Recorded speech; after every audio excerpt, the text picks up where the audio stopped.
Take your hand off her." The words were quiet enough that Silas Vane almost missed them. Almost. Late afternoon sunlight poured through the dusty windows of Harlan's trading post, turning every drifting grain of dust gold. Naya stood beside the counter, still as stone, her long black hair resting over one shoulder, her dark Apache skin warm beneath the desert light. Silas had one hand locked around her wrist, his thumb pressed against the old silver bracelet there. "Found myself something worth selling," he said. Naya did not pull away. She did not ask for help. Her eyes stayed on his face while her free hand slowly tightened at her side. Then came the sound. Click. The room went silent. Silas looked over his shoulder. Caleb Thornfield stood 6 feet behind him, one hand resting on the Colt at his hip, the hammer cocked beneath his thumb. He was tall, white, sun-browned from years beneath the New Mexico sky, with dust on his boots and no anger in his face. That absence of anger made Silas hesitate. "Didn't know this was your business, Thornfield." Caleb's gaze dropped to the fingers around Naya's wrist. "It became my business when she told you no." Silas gave a thin smile. She didn't say anything. Caleb looked at Naya. She met his eyes for the first time. No fear, no gratitude, only calculation. She shouldn't have to. Silas's smile disappeared. Slowly, his fingers loosened. Naya pulled her wrist free herself and stepped back. Caleb never drew the Colt. He didn't need to. Silas turned toward the door, but Caleb's attention had already fallen somewhere else, to the bracelet catching the sunlight against Naya's wrist. His face changed, just slightly. Naya saw it. Caleb had seen that pattern before, years ago, on a piece of silver his dead wife had carried home from the mountains. And the person who had given it to her was supposed to be dead. For one long second, Caleb forgot Silas was still in the room. The silver bracelet held his eyes. 3 narrow lines curved around its edge, meeting beneath a small hammered star. Eleanor's broken piece bore the same mark. Naya noticed where he was looking and drew her wrist beneath her sleeve. The movement was small, but the distance it created felt deliberate. Silas pushed through the door without another word. Wind carried dust inside before the door swung shut behind him. Caleb slowly lowered the Colt's hammer. "Where did you get that?" he asked. Naya's expression hardened. "It was my mother's. Nothing more." Caleb nodded once. He understood the warning in her voice and stepped away. Outside, a horse whinnied against the hitching rail. Somewhere farther down Dust Creek, a wagon wheel struck a rut. Ordinary sounds returned, yet Caleb could still see that bracelet. Months later, it would lie on his kitchen table at Thornfield Ranch beside 2 coffee cups, while Apache riders waited beyond his fence and an eagle feather rested in the morning light. But that afternoon, Caleb knew none of it. He only knew that something Eleanor had carried home years ago had just appeared on the wrist of a stranger. And for the first time since burying his wife, the past no longer felt finished. 3 weeks earlier, before Naya's bracelet caught the light inside Harlan's trading post, Caleb Thornfield's world had been no larger than the fences surrounding his ranch. Thornfield Ranch sat 11 miles north of Dust Creek, where the open New Mexico territory rolled toward low red hills and the Sangre de Cristo Mountains faded blue along the horizon. In the mornings, the land was almost gentle. Sunlight came slowly over the eastern ridge. Meadowlarks called from the dry grass. Caleb usually woke before either one. At 38, he had learned to measure his days by work instead of hours. He lit the stove, fed the horses, checked the trough, walked the south fence with a coil of wire over one shoulder. By 7, his shirt was already dark between his shoulder blades. By noon, dust had settled into the creases of his boots and hands. There was comfort in work because work asked simple questions. Is the post rotten? Replace it. Is the mare limping? Find the stone in her hoof. Is the roof leaking? Climb up and mend it. Grief was different. Grief could sit across a table for 6 years and never tell a man what it wanted. Caleb came inside near sundown carrying an armful of split cedar. He set it beside the stove, washed at the basin, then poured coffee into one tin cup. His hand reached automatically toward a second. It stopped halfway. The other cup remained upside down on the shelf. So did Eleanor's chair across the table. Caleb had repaired that chair twice since she died. He could not have explained why. The seat was empty. It would remain empty. Still, whenever one of its legs loosened, he fixed it. After supper, he opened the small cedar box he kept beneath a folded winter blanket. Inside lay a photograph of Eleanor taken before their marriage, a plain brass wedding ring, 2 letters tied with blue thread, and a broken piece of silver no longer than his thumb. He picked up the silver. 3 narrow lines curved around its edge and met beneath a hammered star. Eleanor had brought it home 8 years earlier after a summer storm nearly killed her in the mountains. Caleb had been away buying breeding stock. She had ridden out to gather wild berries before the sky turned black. Her horse returned alone. Caleb found her the following morning, soaked, bruised, but alive beneath an overhang of stone. Someone had bandaged her ankle and left water beside her. Eleanor remembered a young Apache man finding her after the floods swept her downstream. He had carried her away from the water, made a small fire, and stayed until her fever broke. Before dawn, he disappeared. The broken silver had been lying beside the ashes. Caleb searched for him afterward. He rode through settlements, spoke to traders, even left food and tobacco at places where he had heard Apache families sometimes passed. He never found the man. Eleanor kept the silver anyway. Some debts aren't meant to be paid back, she once told him. Maybe they're meant to be passed on. Caleb had laughed softly then. He had been younger, certain there would always be another summer. 2 years later, fever took Eleanor in 4 days. Afterward, Caleb stopped searching for the stranger. Then he stopped searching for much of anything. He worked. He kept his promises. He helped neighbors when a roof collapsed or cattle broke through a fence. But he stopped stepping into trouble simply because trouble looked lonely. The frontier had taught him the cost of believing every person could be saved. His rule became quiet and firm. Don't enter a fight that isn't yours. That evening, Caleb returned the silver to its box and closed the lid. Wind moved along the cabin walls. A horse shifted in the barn. He sat alone at the table until the coffee cooled between his hands. The next morning he saddled his bay gelding, Mercer, and headed toward Dust Creek for salt, lamp oil, coffee, and horseshoe nails. Nothing unusual, nothing that should have changed the shape of his life. Before leaving, however, Caleb stopped at the cabin door. His eyes moved toward the cedar box beneath the blanket. For reasons he could not name, he crossed the room, opened it once more, and slipped Eleanor's piece of silver into his coat pocket. Then he rode south beneath a wide, cloudless sky, carrying the one debt he had never been able to repay.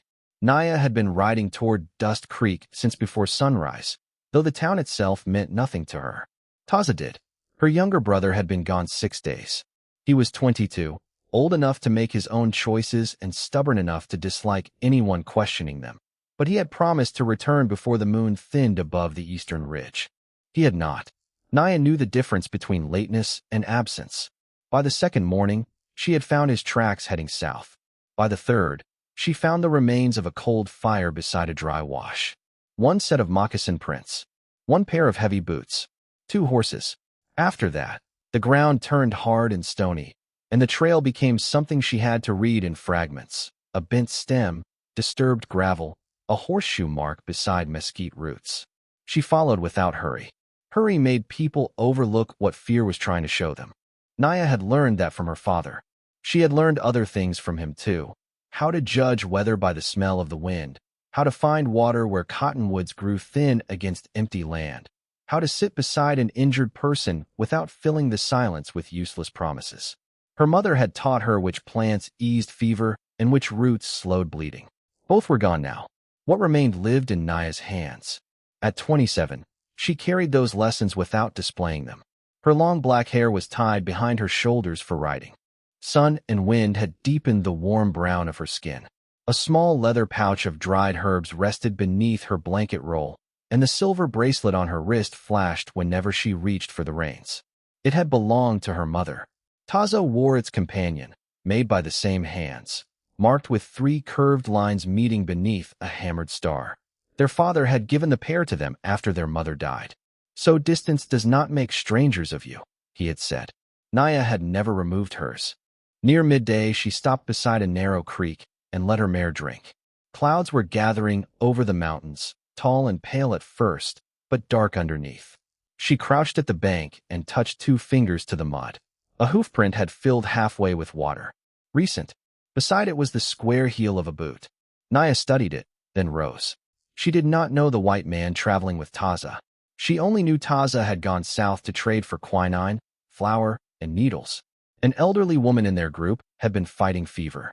Taza had volunteered because Naya was needed beside her. He had smiled when he left and tapped his bracelet against hers. 6 days ago, by late afternoon, Dust Creek appeared through a veil of heat and dust. Low wooden buildings, hitching rails, a blacksmith shed, and a narrow main street scarred by wagon wheels. Men looked up when Naya rode in. Some stared openly. She ignored them. She tied her mare outside Harlan's trading post and went inside. The shop smelled of coffee beans, leather, tobacco, and old pine boards warmed by the sun. Behind the counter, Amos Harlan watched her approach with the careful expression of a man deciding how much trouble a question might bring. Naya placed 2 fingers against her bracelet. "A young man," she said. "Apache. He wore one like this." Harlan's eyes moved toward the silver. Recognition came before caution covered it. Naya saw both. "Maybe," he said. She waited. Silence had always been useful to her. Harlan rubbed his jaw. "Came through 3 days back. Wasn't alone." "Who?" Harlan glanced toward the window. "Fellow called Silas Vane. Drifter. Sometimes works cattle. Sometimes doesn't work at all." Naya's hand lowered from the bracelet. "Where did they go?" "Didn't see." It was a lie, or half of one. She could hear it in how quickly he answered. She did not argue. Fear rarely became truth because someone pushed harder. Naya turned toward the door. Outside, the wind had strengthened. Dust moved in pale ribbons across the street. Somewhere beyond the buildings, thunder rolled over the mountains. She stepped onto the boardwalk and noticed a man leaning beside the far end of the hitching rail. Thin coat, worn hat, heavy boots powdered red from the southern road. Silas Vane looked at her face only briefly. Then his eyes dropped to her wrist. Naya saw recognition there. Not curiosity. Recognition. She covered the bracelet with her sleeve. Silas smiled. That was when she knew 2 things. He had seen Taza, and whatever had happened to her brother, the silver on her wrist was part of it. Naya rested one hand lightly against her mare's neck and looked toward the road leading out of Dust Creek. She had come searching for Taza's trail. Instead, she had found a man who already knew where it ended. Silas Vane pushed away from the hitching rail and crossed the street without taking his eyes from Naya's covered wrist. The wind carried the smell of rain down from the mountains, though sunlight still burned across the roofs of Dust Creek. Naya remained beside her mare. She did not retreat when Silas stopped a few feet away. "That's a fine piece of silver," he said. Naya watched his hands instead of his face. "You knew my brother." Silas's smile thinned. "Know plenty of men." "Taza." Something shifted behind his eyes. "Small.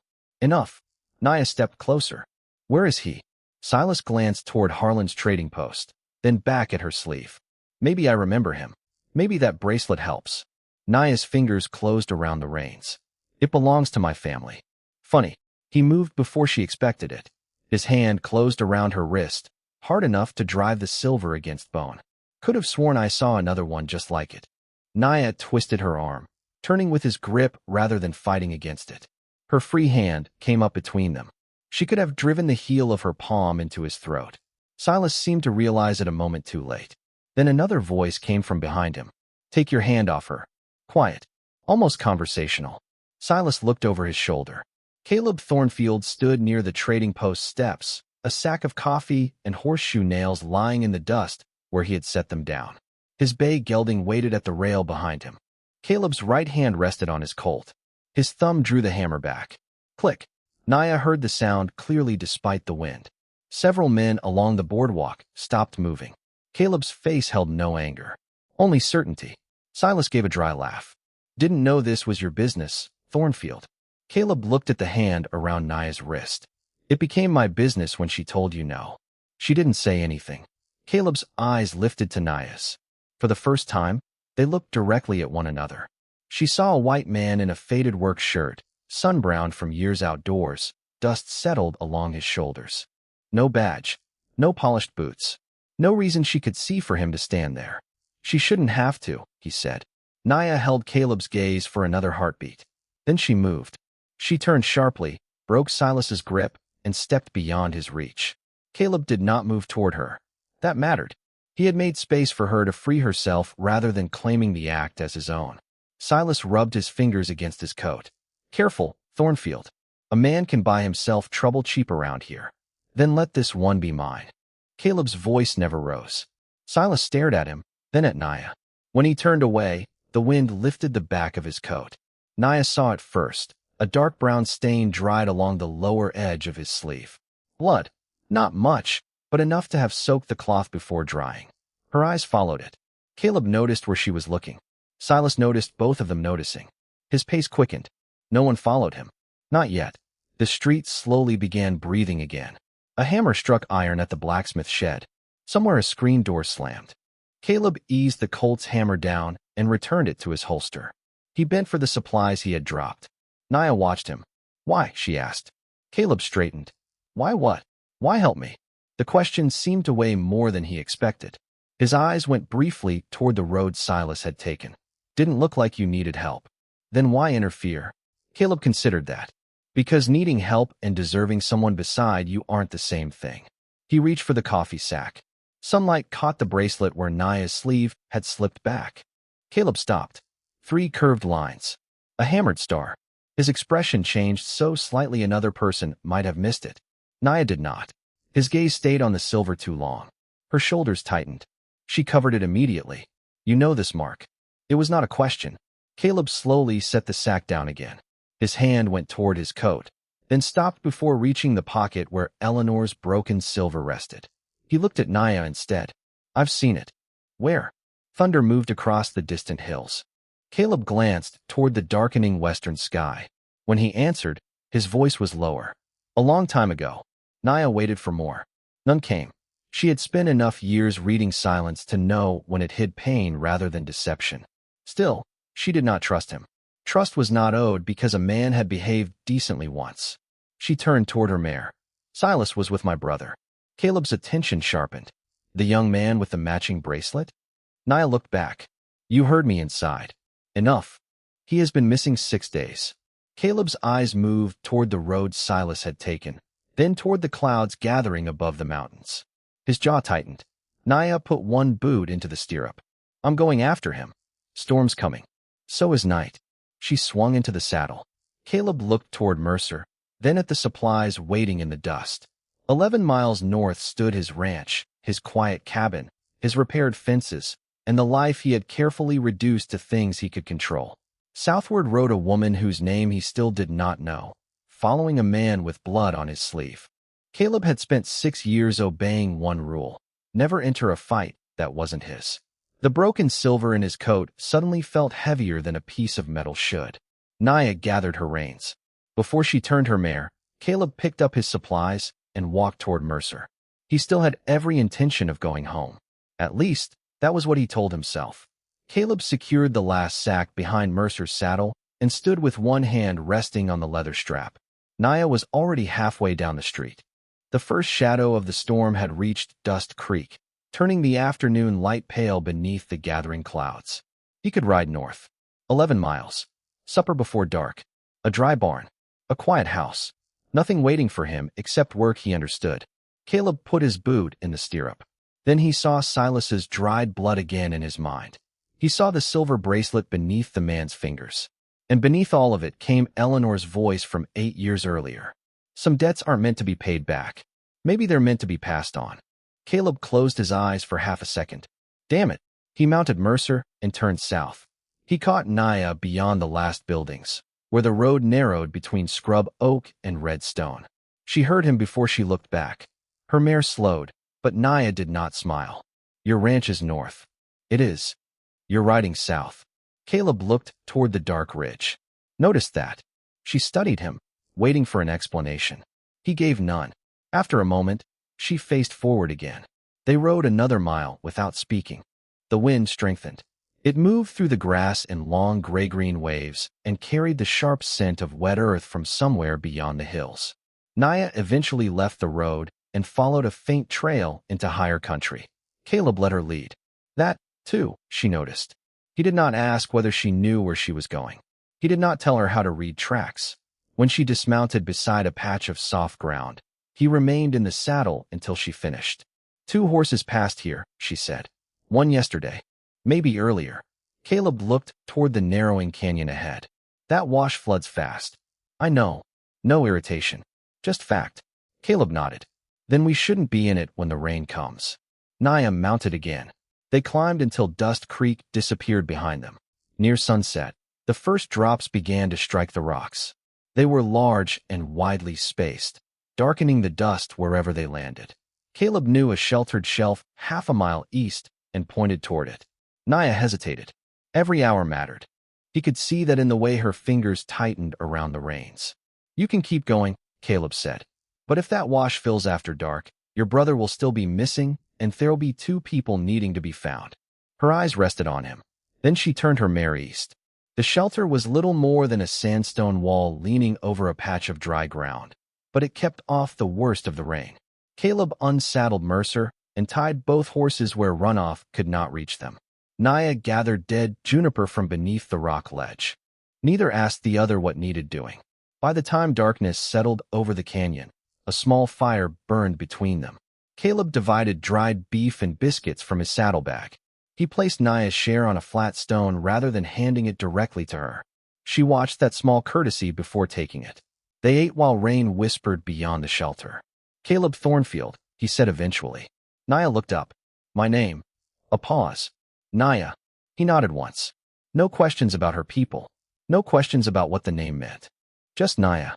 She seemed almost surprised by that. Later, Caleb went to check the horses. Mercer had worked a rear shoe loose on the rocky climb. Caleb crouched in the mud, running his fingers down the gelding's leg. Behind him, Naya spoke. "You did not come because of me." Caleb glanced over his shoulder. She sat beside the fire, knees drawn slightly toward her chest. "No." "Good." He almost smiled. "Thought you'd prefer that answer. Why did you come?" Caleb looked back at the hoof in his hand. Rain tapped steadily against his hat brim. "Your brother may be hurt. You don't know him."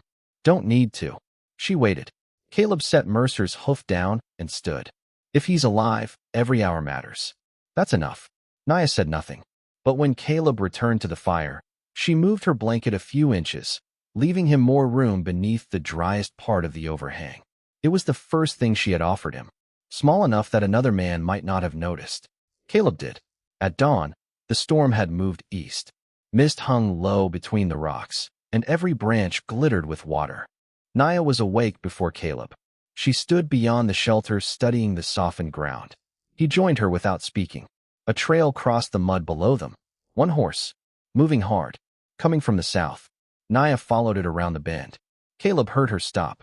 When he reached her, a gray gelding stood beneath a cottonwood, reins dragging, saddle twisted beneath its belly. Foam had dried white along its neck. Naya approached slowly. The horse trembled but did not flee. Her hand touched its face. Then the saddle. Then a small woven cord tied beneath the pommel. Her breathing changed. "Taz's." Caleb removed his hat. Naya closed her eyes and pressed her forehead briefly against the horse's cheek. No tears came. When she stepped back, she was already looking south again. Caleb quietly began fixing the twisted saddle. After a moment, Naya knelt beside him and held the strap steady. Their hands never touched. But for the first time, she did not watch his as though expecting him to take something from her. By mid-morning, Taz's gray gelding had stopped trembling. Caleb reset the saddle, shortened the loose cinch, and checked each hoof while Naya searched the wet ground around the cottonwood. The storm had washed away most of the older tracks, but not everything. A broken sage branch pointed south. Farther down the slope, one deep boot print remained beneath a shelf of stone. Naya crouched beside it. Caleb stayed several paces behind her. He had already learned that when she was reading the land, questions only crowded the silence. She rose and pointed toward a narrow line of cottonwoods below. They went that way. Caleb studied the clouds lifting from the hills. "Ground will hold now." Naya looked at him. "You trust me?" "About tracks." He pulled himself into Mercer's saddle. "More than I'd trust myself." Something almost softened around her eyes. Almost. They led Taz's gelding between them and followed the canyon south. The country changed as the sun climbed. Red walls opened into grassland, then tightened again around shallow washes where storm water still whispered over stones. Naya rode ahead whenever the trail became faint. Caleb watched without interfering. She could find a bent blade of grass from horseback, notice where mud had dried differently beneath an overhang, or stop because 3 ravens had risen from a ridge half a mile away. By noon, Caleb no longer wondered whether she could find Taza. He wondered whether he could keep up. They rested near a spring hidden beneath cottonwood roots. Caleb removed his hat and splashed water over his face. When he reached for the reins, the raw place across his palm opened again. Blood appeared in a thin red line. Naya saw it. Your hand. It's nothing. Her expression told him exactly what she thought of that answer. She opened the leather pouch tied behind her saddle and removed a strip of clean cloth and a small packet of crushed leaves. Caleb watched her kneel beside the water. What is it? Yarrow. That's supposed to make me less stubborn? Naya looked up at him. No plant is that strong. Caleb's mouth moved before he could stop it. Not quite a smile, but close. She noticed. He held out his hand. Naya cleaned the cut carefully. Her fingers were steady, warm against his weathered palm. Caleb did not close his hand around hers. He did not move closer. He simply let her work. When she finished, she tied the cloth firmly and released him. Keep it dry. Caleb glanced toward the creek. That would have been useful advice before you washed it. Naya's eyes narrowed for half a heartbeat. Then the smallest smile appeared. It vanished almost immediately. Caleb looked away first, giving her the privacy of pretending it had never happened. They ate beneath the cottonwoods. Caleb broke the last biscuit in half and placed one piece beside Naya. She took it without ceremony. Afterward, when he went to tighten Mercer's girth, he found that she had filled his canteen along with her own. Neither mentioned it. The afternoon became warmer. Steam rose from dark rocks where sunlight reached them. Taza's gelding followed willingly now, occasionally nudging Naya's mare as if reassured by her presence. Near a low ridge, Naya found a scrap of cloth caught on a thorn. She held it between her fingers. Blue wool. His shirt. Caleb dismounted. There was no blood on it. That mattered, though neither said so. Naya folded the scrap and tucked it inside her pouch. They continued. Near sunset, the trail entered rougher country where riding became difficult. Caleb found an abandoned line shack beneath a stand of juniper. Half its roof sagged, but one corner remained dry. They stopped there rather than risk losing the trail in darkness. Caleb gathered wood. Naya checked the horses. When he returned, she had already removed Mercer's saddle and was examining the rear shoe that had loosened the night before. You'll lose it tomorrow, she said. Caleb crouched beside her. Probably. He took a small hammer and nails from his saddlebag. Naya held the gelding steady while he worked. Mercer shifted once. Her hand moved along the horse's neck, and he settled immediately. Caleb glanced up. He likes you. He has good judgment. Usually. This time Naya's smile stayed a little longer. Darkness came gently.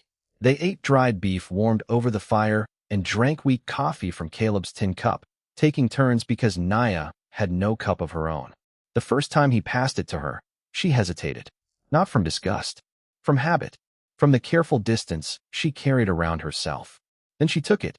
Her fingers touched the warm metal where his had been. She drank and handed it back. Caleb stared into the fire rather than at her. The quiet between them had changed. It was no longer the silence of two strangers measuring danger. It had become something easier. Room enough for each of them to exist without explanation. Later, Naya sat outside the shack beneath a sky washed clean by the storm. Caleb came out carrying his blanket. He placed it over a fallen log and sat at the opposite end, leaving several feet between them. Coyotes called somewhere beyond the ridge. Naya looked toward the sound. Taza hated coyotes when he was little. Caleb waited. He thought they followed him. Her voice was softer than before. My father told him they were only reminding him he was never alone. Caleb rubbed his thumb along the edge of his bandaged palm. Did he believe him? Eventually. You? Naya considered the stars. I learned not everything following you means to protect you. Caleb understood enough not to ask what had taught her that. The fire behind them cracked softly. After a while, Naya looked toward him. Your wife. Caleb's shoulders went still. You wear grief like a married man. He let out a slow breath. Eleanor. It was the first time he had spoken her name to another person in months. 6 years ago. Naya lowered her eyes. She did not say she was sorry. Caleb was grateful for that. Sorry had been offered so often after Eleanor died that the word had eventually become another sound people made because silence frightened them. Naya simply remained beside him. After a time, she said, she must have been loved. Caleb stared across the dark land. She was. Nothing more was needed. At dawn they rode again. The trail climbed toward broken sandstone ridges. Around noon, Naya found signs that Taza had traveled on foot for a distance. His tracks were uneven. One dragged slightly. Caleb noticed the same thing, but let her speak first. He was hurt. Maybe his left leg. She nodded. Her face remained controlled, but her hands tightened around the reins. Caleb rode closer, not enough to crowd her. Then he was walking. Naya looked at him. Caleb held her gaze. A hurt man walking is still a man moving. Her fingers slowly loosened. They followed the prints until evening. When they stopped beside a shallow cave, Caleb went to gather firewood while Naya prepared the horses. He returned to find his bedroll already spread on the driest ground. Hers lay nearer the entrance, where the night wind would reach first. Caleb looked at both. Without saying anything, he switched them. When Naya came back from filling the canteens, she noticed. "You moved my blanket." Caleb added wood to the fire. "Wind comes through there." "I know. So do I." She studied him. Caleb expected her to move it back. She did not. Instead, she sat beside the fire and handed him his canteen. "Your hand." Caleb looked at the bandage. Still attached. Naya held out her palm. He surrendered the hand. She untied the cloth, checked the cut, and replaced the dressing. This time Caleb noticed how tired she looked. Dust lay along her cheek. A loose strand of black hair moved in the firelight. She had spent 2 days searching without once asking him to carry her fear. When she finished, Caleb reached toward his coat for the coffee. The motion pulled the fabric open. Something small slipped from the inner pocket and struck the stone between them with a clear metallic sound. Naya froze. Caleb looked down. Eleanor's broken piece of silver lay beside the fire, 3 curved lines visible in the orange light, meeting beneath half of a hammered star. Naya's hand stopped above his bandage. Her eyes moved from the silver to Caleb's face. The warmth that had slowly entered them over the past 2 days disappeared. She withdrew her hand. Very slowly, she pulled back her sleeve and exposed the bracelet on her wrist. The patterns matched. Caleb did not reach for the silver. He did not try to explain before she was ready to hear him. Naya stared at the 2 pieces, breathing quietly. Then she looked at the man whose hand she had just been holding. For the first time since Dust Creek, she moved away from him. Not far. Only enough to put the fire between them. But Caleb felt every inch of that distance. For several seconds, neither of them moved. The fire settled between them with a soft hiss as resin burned inside the juniper wood. Naya's eyes remained on the broken silver. "Where?" she asked. Caleb understood. "My wife carried it home 8 years ago." Naya's face revealed nothing. Caleb kept his hands where she could see them. Eleanor was caught in a flood north of here. Her horse came back without her. When I found her the next morning, someone had already pulled her from the water, bandaged her ankle, built a fire, and left water beside her. Naya looked down at the hammered star. "Who?" she said. "A young Apache man." The night wind moved through the cave entrance. Naya reached slowly for the silver, but stopped before touching it. What did he look like? Caleb searched a memory that was not his own. Tall. Scar along his left jaw. Eleanor said he spoke little English. He had a gray horse with one white foreleg. Naya closed her eyes. The change in her breathing was almost too small to hear. "My father." Caleb said nothing. The scar came from a horse when he was 17. Her fingers touched her bracelet. And the gray horse was called Ash. Caleb looked at the broken piece beside the fire. For 8 years he had imagined a stranger. Now that stranger had a daughter sitting across from him. Naya finally picked up the silver. She turned it over in her palm and found a tiny notch near the broken edge. Her thumb rested there. "He made this pair for my mother," she said. "He repaired them many times." Caleb's throat tightened. "I tried to find him. He died 5 winters ago." The words came quietly. Caleb lowered his eyes. "I'm sorry." Naya nodded once. This time the phrase did not sound empty. "Eleanor wanted to thank him," Caleb said. "So did I." Naya looked toward him. "And Dust Creek."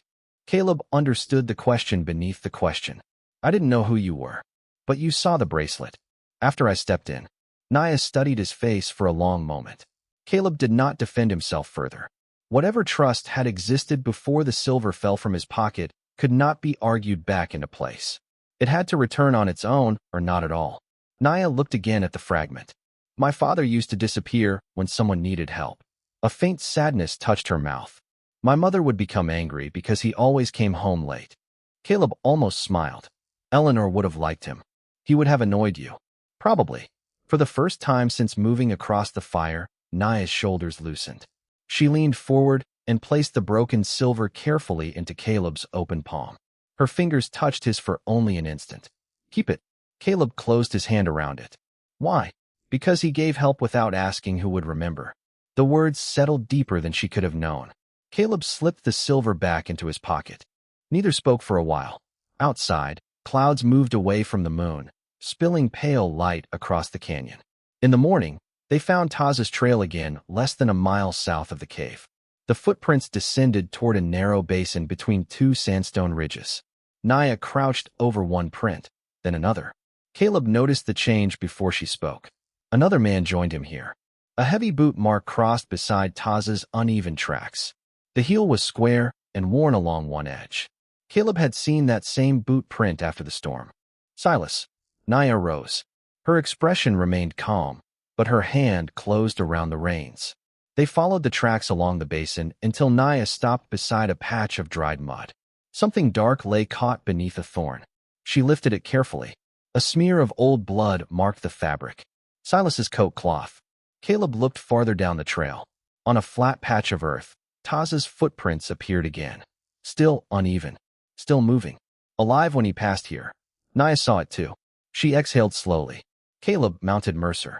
Naya climbed onto her mare, and for several moments they sat side by side beneath the widening morning sky. Yesterday, she had ridden ahead of him. This time, when she started south, she waited until Mercer came alongside. Then they rode on together. The trail carried them deeper into the basin, where the sandstone walls rose high enough to hold the morning heat. Taza's uneven footprints remained beside Silas's boot marks for nearly 2 miles. Then Naya stopped. The tracks separated. Taza's turned toward higher ground. Silas's continued west. Caleb dismounted and studied the earth beside her. There were signs of a struggle in the dust, a heel dragged sideways, stones kicked loose, a dark stain beneath a juniper branch. Naya touched the stain with 2 fingers. Dry blood. Taza fought him, she said.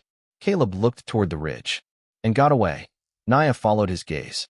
The footprints climbing the slope were uneven, but they were Taza's alone.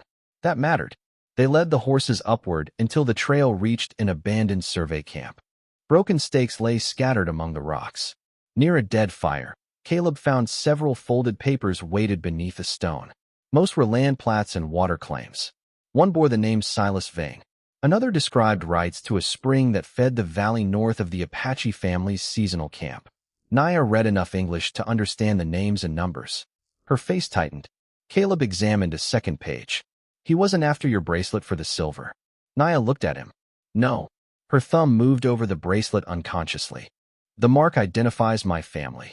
Among her people, her father had spoken for several families who depended on that water. After his death, Taza had carried letters and testimony concerning the spring to a territorial clerk. The bracelets were known among traders who had dealt with their father for years. Silas had apparently learned that removing Taza and taking the matching family silver would make it easier to claim no recognized representative had challenged the filing. Caleb folded the papers carefully. That's why he was with your brother. Naya stared toward the mountains. Taza thought he was guiding him to the clerk. The betrayal hurt more than she allowed into her voice. A low rumble rolled across the western sky. Caleb turned. New clouds were building above the ridge, darker than the ones before. We have hours, maybe less. Naya was already studying Taza's tracks.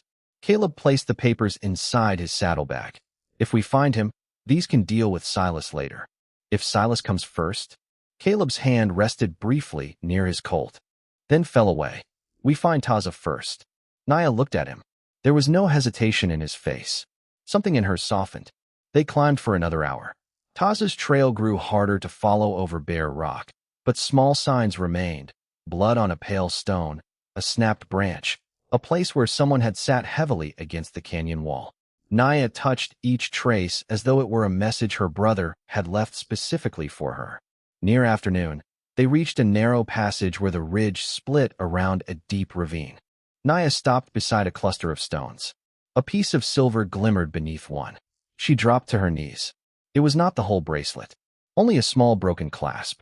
Her hand closed around it. Taza. Caleb crouched beside her without touching her. From below came the faint sound of water moving through rock. Naya leaned toward the ravine. Taza. Her voice traveled down and returned in fragments. Nothing answered. She called again. This time Caleb heard something beneath the wind. Not words. A scrape. Then a weak human sound.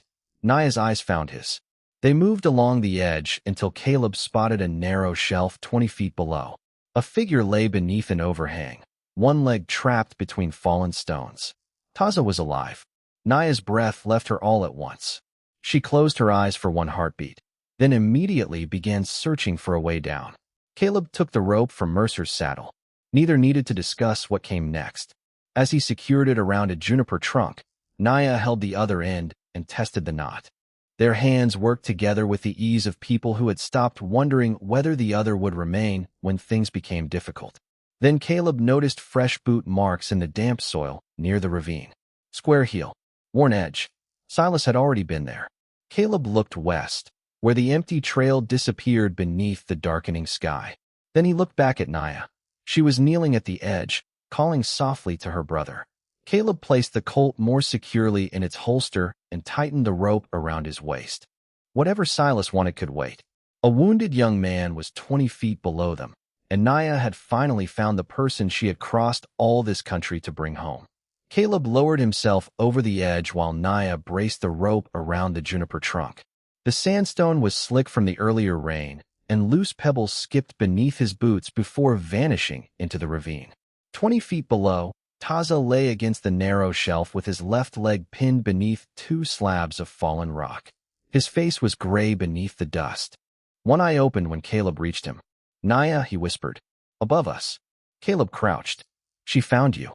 Taza tried to lift his head. Pain stopped him. Caleb examined the trapped leg without moving the stones. Blood had dried along the young man's trousers, but Caleb could see no heavy bleeding. Don't waste strength. Above them, Naya called Taza's name. Her brother answered in Apache, his voice weak but steady enough that Caleb heard Naya release a breath. Then came another sound. A horse. Caleb looked up. Naya had heard it too. Her body went still at the rim. A rider appeared between the junipers behind her. Silas Vane.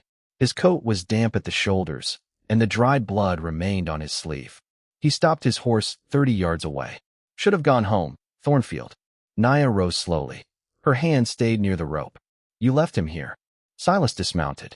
Boy ran. Rocks did the rest. Caleb looked from Taza to the rim. He could climb. He could draw before reaching the top. Maybe Silas would hesitate. Maybe he would not. Then Taza shifted beneath him and made a small sound through clenched teeth. Caleb looked at the stones pinning the young man's leg. The sky rumbled. Rain was beginning again somewhere west of them. Silas took another step. Those papers aren't yours. Caleb's eyes narrowed. So Silas knew. Neither is the spring. Silence followed. Silas's hand moved toward his gun. Naya did not step away from the rope. Caleb. She said only his name. He understood what she was asking without needing another word. Taza first. Caleb turned his back on Silas Vane. He knelt beside the trapped young man and pushed his shoulder beneath the smaller slab. Above, Silas laughed once in disbelief. You're turning your back on me? Caleb planted his boots. Seems so. Could shoot you where you kneel. Caleb looked at Taza. Could. Then he pushed. The rock shifted half an inch. Pain crossed Taza's face. Caleb stopped immediately. Naya, I need slack. The rope descended.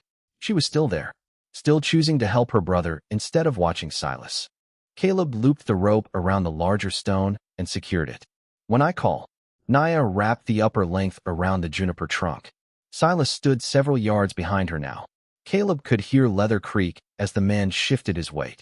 His Colt was 20 feet above, useless unless Caleb abandoned Taza and climbed.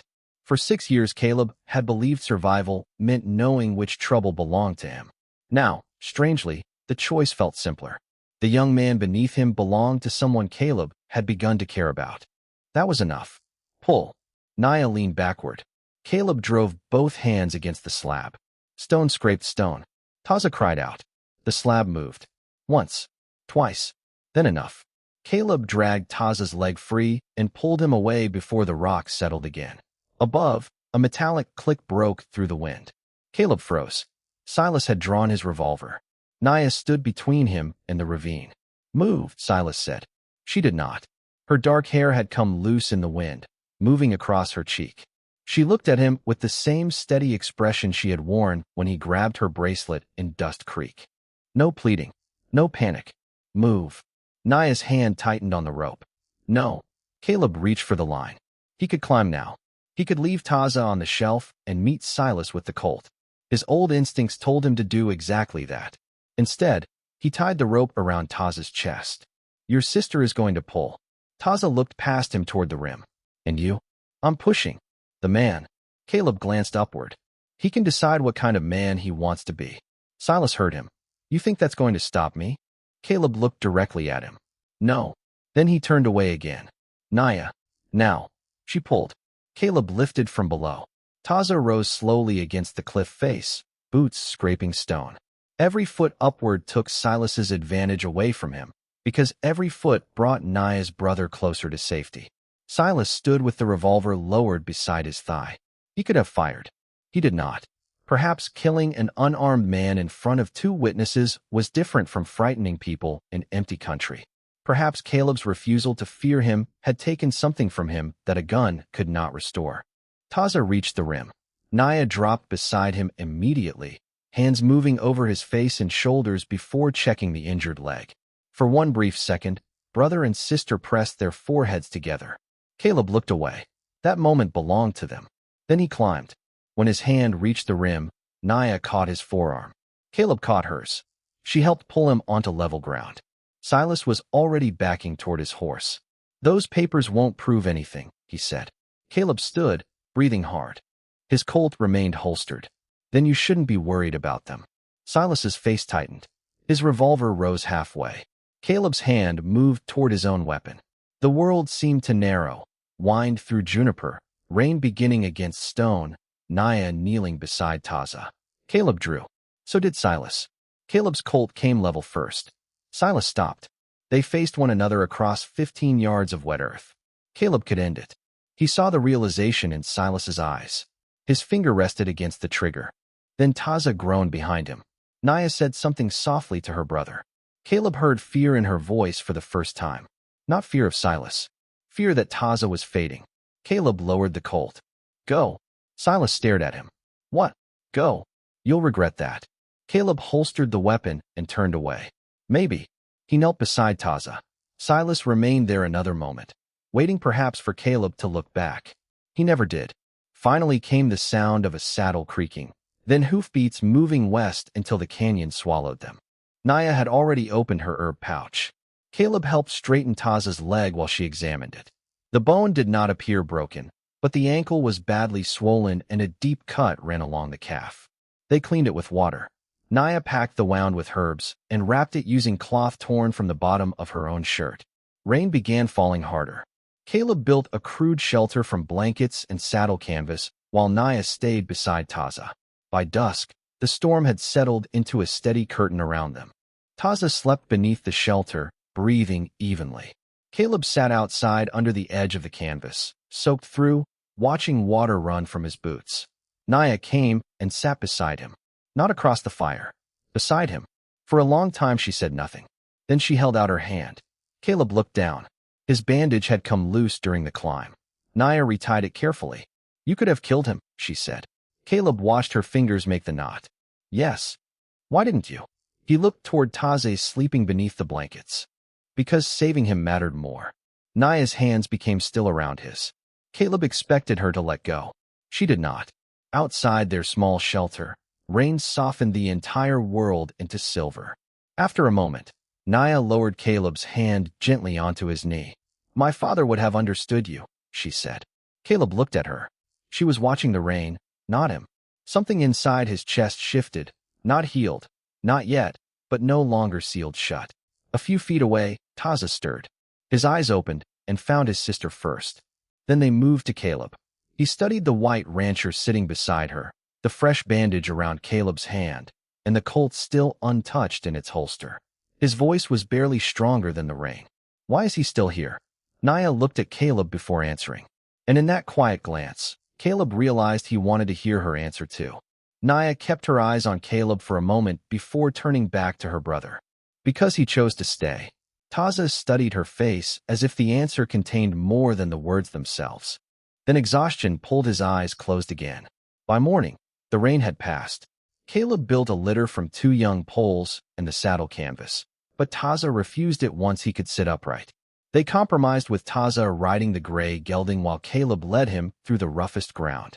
Naya stayed close enough to steady her brother whenever the horse stumbled. They traveled slowly north. 3 days later, they reached Thornfield Ranch beneath a clear evening sky. Caleb gave Taza his bed and slept in the barn. Naya said nothing about it. She simply left a folded blanket beside his saddle before nightfall. The papers from Silas's camp eventually reached the territorial clerk through Amos Harlan and a deputy from Dust Creek. Silas's claim to the spring collapsed under the false filings and witness statements.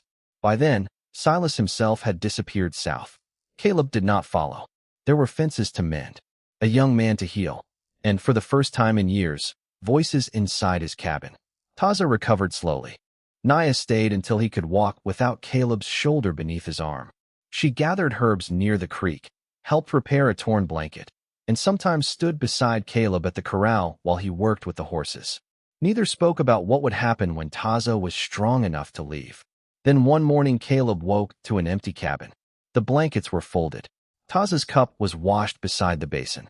Naya's place near the window held nothing but a single dried sprig of yarrow. Caleb stood there longer than necessary. He told himself he had known they would go. He carried the cup to the shelf and almost placed it upside down beside Eleanor's. Instead, he left it upright. Weeks passed. Summer deepened. Caleb returned to his old routine, but the ranch no longer fit around him as neatly as before. One morning, while repairing the north fence, he heard hoofbeats. Not one horse. Many. Caleb straightened slowly. Riders appeared along the ridge, dark shapes against the early sun. Apache men descended toward the ranch in a quiet line. Caleb counted more than 20 before he stopped trying. Naya rode among them. Taza was beside her, sitting straight in the saddle again. Caleb rested his hammer on the fence post. He did not reach for his Colt. The riders stopped outside the gate. An older man with silver threaded through his hair dismounted and approached. Naya came with him. Caleb's eyes met hers. She looked much as she had the first day in Dust Creek. Composed, watchful, the old bracelet bright against her wrist. But something between them had changed. The older man held out his hand. In his palm rested another silver bracelet. Taza's. Repaired. Your wife lived because of her father, he said carefully. His son lives because of you. Caleb looked at the bracelet, but did not take it. Then we're even. The older man's mouth softened. That is not why we came. He placed the bracelet on the fence post between them. Beside it, he laid a single eagle feather. No speech followed. None was needed. Caleb understood enough. The kindness had traveled in a circle and returned without becoming a debt. The riders remained for a short meal beneath the cottonwoods. Before noon, saddles were tightened again. Caleb stood beside the gate as one horse after another turned toward the ridge. Taza clasped Caleb's forearm before mounting. Then he rode after the others. Caleb watched until only one horse remained beside the fence. Naya had not mounted. Her mare stood quietly behind her with a bedroll tied across the saddle. Then Caleb noticed something else. A second bundle rested on the ground at Naya's feet. Her belongings. Naya removed the bundle from where she had set it and looked toward the cabin. Then toward Caleb. Your south fence is still bad, she said. Caleb glanced at it. Been meaning to fix it. You are slow. I've been told. A small smile touched her mouth. Caleb opened the gate. He did not ask how long she intended to stay. Naya did not tell him. She simply carried her bundle through. Behind them, the last riders disappeared beyond the ridge. On the fence post, the repaired bracelet and eagle feather rested together in the warm morning light. Caleb looked at them once, then followed Naya toward the house, where one cup had been waiting upright on the shelf. Naya stayed through the end of summer, then through the first cold nights of autumn. No promise was spoken. None was needed. Life settled around them in small ways. Her herbs appeared beside Caleb's coffee tin. His repaired leather gloves rested beside her saddle. Some mornings they worked opposite ends of the same fence until their shadows met in the grass. By winter, Caleb no longer counted how many nights she had been there. Months later, dawn spread warm gold across Thornfield Ranch. Caleb stood at the stove while coffee simmered. Out of old habit, he reached for one tin cup. His hand stopped. Then he took down two. Behind him, the cabin door opened. Naya entered carrying the smell of horses and cold morning air. Her black hair was loosely tied, and her mother's silver bracelet caught the sunlight as she removed her gloves. Caleb poured the coffee. On the shelf above the table rested Eleanor's cedar box. Inside remained the broken piece of silver Naya's father had lost 8 years before. Caleb had never put the past away. He had simply learned that remembering someone did not require remaining alone. Naya crossed the room and stopped beside the chair that had once stayed empty through 6 winters. She pulled it back and sat down. Caleb placed the second cup before her. Their eyes met. Naya wrapped both hands around its warmth. Outside, Mercer moved quietly along the fence while sunlight spilled across the open land. The repaired bracelet and eagle feather hung beside the cabin door, stirring whenever the morning wind entered. Caleb sat across from Naya. For a while, neither spoke. There was only coffee, sunlight, and 2 people who had stopped needing silence to protect themselves. Then Naya reached across the table and rested her hand beside his. Caleb turned his palm upward. She placed hers in it, and the chair across from him was empty no longer.